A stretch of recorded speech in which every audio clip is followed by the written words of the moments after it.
volta de uns 30 milhões de dólares. Os executivos não querem falar exatamente quanto foi pra produzir o jogo. Eles têm atores como Charlie Cox e Andy Serkis, que são dois caras de Hollywood pra fazer as vozes dos personagens. E os devs se colocam ali e ficam falando que o jogo inteiro foi feito com as pessoas do estúdio da Sandfall, que foi umas 30 pessoas, mas olhando os créditos tem tipo 400 pessoas listadas nos créditos lá na Mob Games, que é basicamente um IMDb dos jogos. Em questão desses 400 pessoas, eles listam literalmente todos em cada menorzinho detalhe. A gente corta isso pela metade ou deixa só um terço, e a gente pode dizer que trabalhou pelo menos ali o dobro de 30 pessoas, 60, 100 pessoas para dizer que realmente fizeram o jogo. Mesmo que a maioria seja freelance e não ficou todos os anos, ainda assim é uma puta parte importante da produção do jogo para dizer que foi só 30 pessoas. Aí a gente vai pegar a lista de nomeados para melhor jogo indie do ano lá do Game Awards e tem lá Absolum, Ball Beats, Blue Prince, Hades 2, Silksong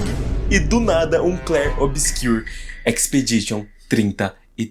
Ou como que se coloca um jogo desse tamanho, dessa magnitude, dessa quantidade de pessoas, com até orquestra para fazer trilha sonora e não sei o que, e quantidade de dinheiro envolvido, só não chega no nível de um AAA, de um gigante da indústria, uma EA da vida, qualquer coisa do tipo. Como coloca um jogo desse na mesma categoria que os outros? Como que isso acontece? Aí muita gente vai dizer, que eu começo a discordar, que uma produção indie vem dos termos, pelo que eu sei, do mundo principalmente da música, onde artistas produziam suas coisas, seus projetos e outras áreas da arte e buscavam lançar essas coisas de maneira independente, e aí surge o termo indie. Então, ao invés de pegar a sua música e tentar parceria com uma label, uma produtora enorme, a pessoa vai lá e lança essa música de forma independente, uma música indie. Mas isso realmente vai se aplicar para jogos? O jogo não é a mesma coisa que produzir uma música, é completamente diferente, gasta muito mais dinheiro, tem muito mais coisa para fazer dentro de um jogo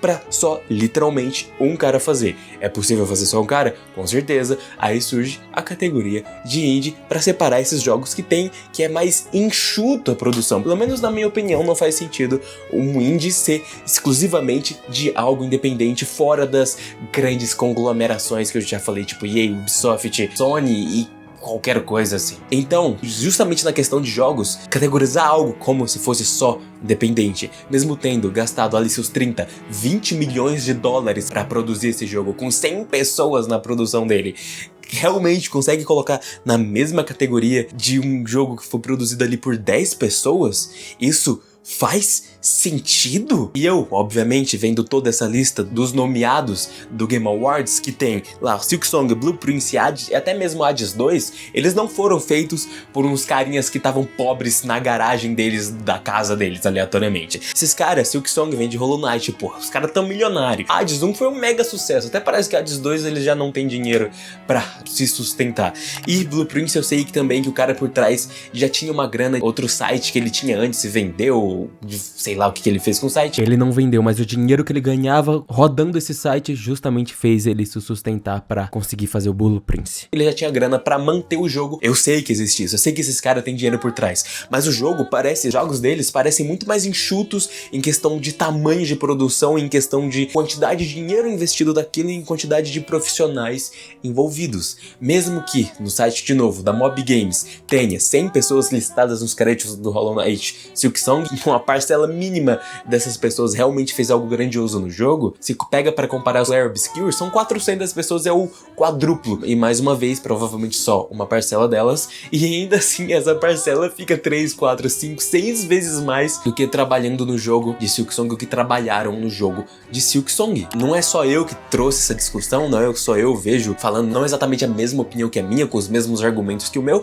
mas eu sei que tem muitas pessoas, inclusive o Dev, eu vi o Gu Select falando sobre isso, tipo, se Clair Obscur é um indie, o que caralhos eu sou? Porque, tipo, mencionando Silksong de novo, até dá mais ou menos para bater de frente ali com o Clair Obscur. Mas e os outros? Então, como que um jogo que eu consideraria e outras pessoas que estão nessa mesma brisa de não achar o Clair Obscur um indie, se a gente acha um indie, se Clair Obscur é um indie, então e o joguinho ali pequenininho? É um indie do indie do indie do indie? Então, como que coloca um indie do indie do indie na mesma categoria que o indie que é Clair Obscur? Eu vou fazer um exemplo aqui, vou fazer uma analogia, na verdade, terrível, mas vai fazer um pouco de sentido. Vamos lá, imagina o Cellbit, tá? Calma, imagina o Cellbit.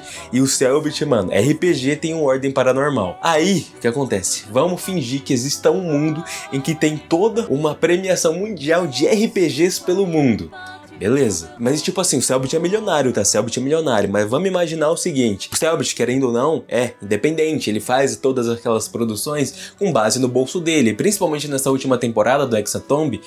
Envolve muito sangue, religião e os caralho. E ele declarou que nenhuma empresa aceitou patrocinar esse projeto justamente por causa dos temas muito pesados. Então tudo isso vem do bolso dele. Logo é uma criação independente dele, produzida por ele. Mas imagina essa premiação mundial de RPGs.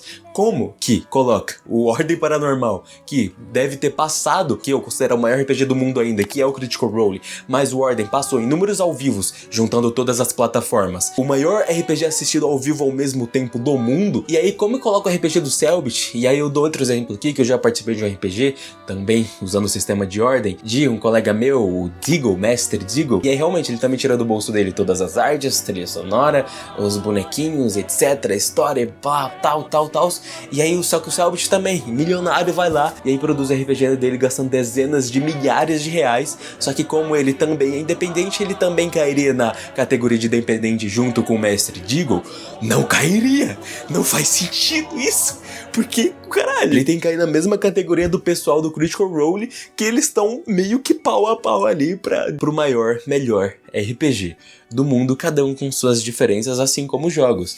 É um exemplo, eu falei que ia ser uma analogia meio ruim, porque a indústria dos jogos já existe e é muito maior, tem todas as empresas bilionárias sustentando esses projetos para genuinamente não ser independente e caírem numa outra categoria, o que deixa a Clair Obscur ainda mais estranho, cair na mesma categoria dos indies, só porque foi lançado de maneira independente dessas super indústrias, mesmo tendo gastado a quantidade de dinheiro gasto nesses jogos que os devs curiosamente não querem falar quanto foi, e os devs também curiosamente ficam falando que foi 30 pessoas na produção, sendo que não foi. Eles ficam meio que colocando essa narrativa que não, foi pouca gente, e realmente foi, comparado com os gigantescos, mas não com o Hades 2 da vida. Não faz sentido esses jogos caírem na mesma categoria, eu acho. Na minha opinião. Assim, eu quero que também Clair Obscur ganhe o jogo do ano, mas pra mim ele não merece definitivamente o melhor jogo indie do ano.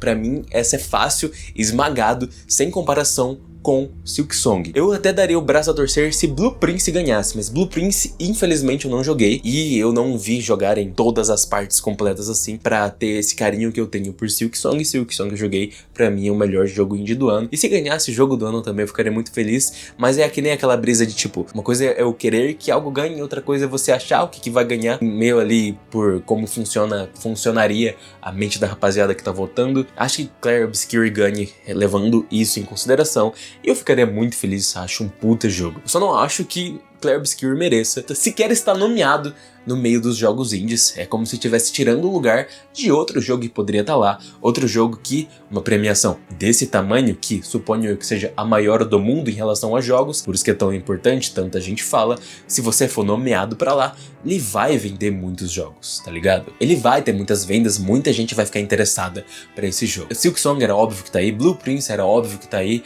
então os outros, eu não sei qual tamanho famoso, gigantesco em comparação a esses dois que eu falei, é o Hades 2, provavelmente talvez até maior pelo estilo do jogo que o Blue Prince. Eles são gigantescos em questão de fama, mas mesmo assim parecem muito mais indies que o próprio Clair Obscur para tá lá, tá ligado? É como, mais uma vez, como se estivesse tirando o nomezinho de outro jogo que poderia tá lá.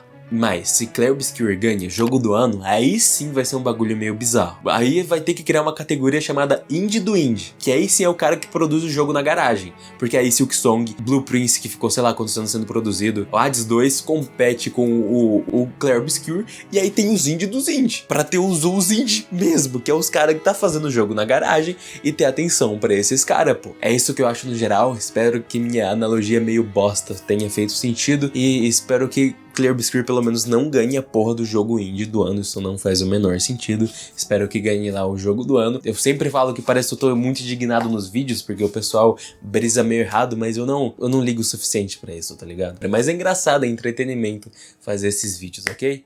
Espero que tenham gostado do vídeo. Até a próxima e tchau!